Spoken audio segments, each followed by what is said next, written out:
Alright, so the situation here was runner on first, no outs. This is early in the game, so you don't got to worry about any of the late game strategy sort of stuff that I've covered before. But what's going to happen here, just because the video is the quality of it isn't good for some reason, I don't know what's going on with my iPhone, but what's going to happen is Ichiro, I believe this is Ichiro, he's going to hit a little ball in the gap. It's one of those ones that you're going to cut off and hold the guy to a single. Like assuming nobody on base, this would be one in the gap, but it's definitely going to be a single because it's a little bit of a flare. It's kind of like a little bloop.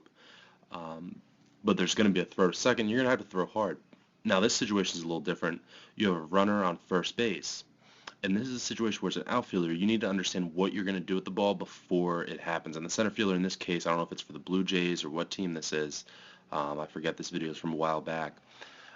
But their center fielder did a tremendous job making the right decision, and he must have had this planned out before it happened. He's probably done it so many times that it just comes easy to him.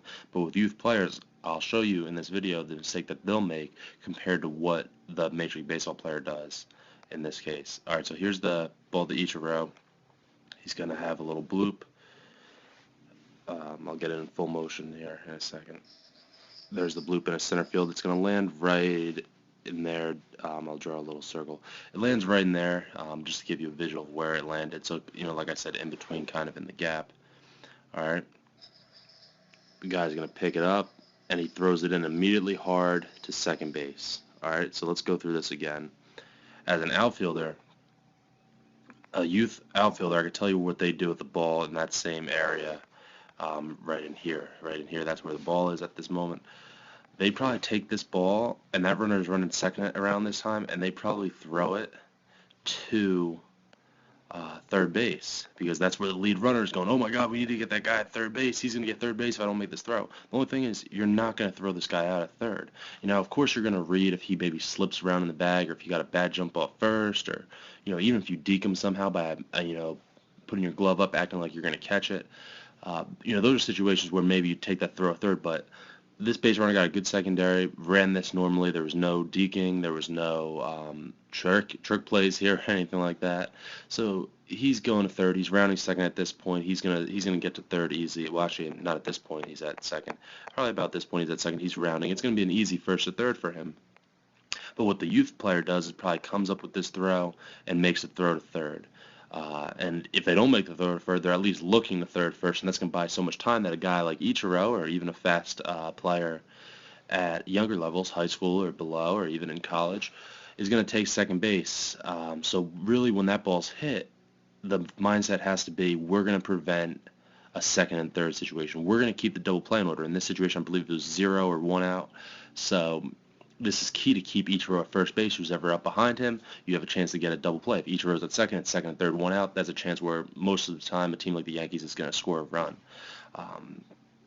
The reason we don't go to third once again is because that runner's going to be there. He's already at third base. We've given him that base. There's no way we'd make that throw there. And even if it's a close play, it's still not worth the risk, because we'd rather make the smart decision, throw it to second, stop the run, the runner from first going to second, keep the double play in order. And that's really what is key at the youth levels.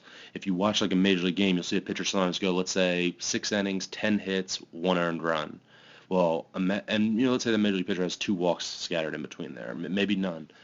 If you had the same stat line from a youth league game, maybe a little league game or a 13-year-old game, even a high school game, 10 hits, I guarantee you there'd be a lot more than 1 run. And the reason for that is because the high school outfielders and cutoff men aren't thinking the same way as these major leaguers. They're going to, at the younger levels, make this sort of third base. Now it's second and third. Even if the pitcher does his job and gets a ground ball to the shortstop, if it's second and third, 1 out, it's easily a run scored, and that's a run to his ERA. Compared to that situation, if the next play after this play, and I don't remember what actually happened, but suppose in this scenario with Ichiro getting this base hit, this guy throws it to second base. Now, imagine you get a ground ball to shortstop here. The inning's over, or if it's no outs, you at least got a double play. You got 2 outs, 1 run scored. That's a lot better than second and third with no outs or 1 out. All right, so that's really the key here. It's throwing to that back base, and this is the game within the game, the stuff that young players have to get a lot better at.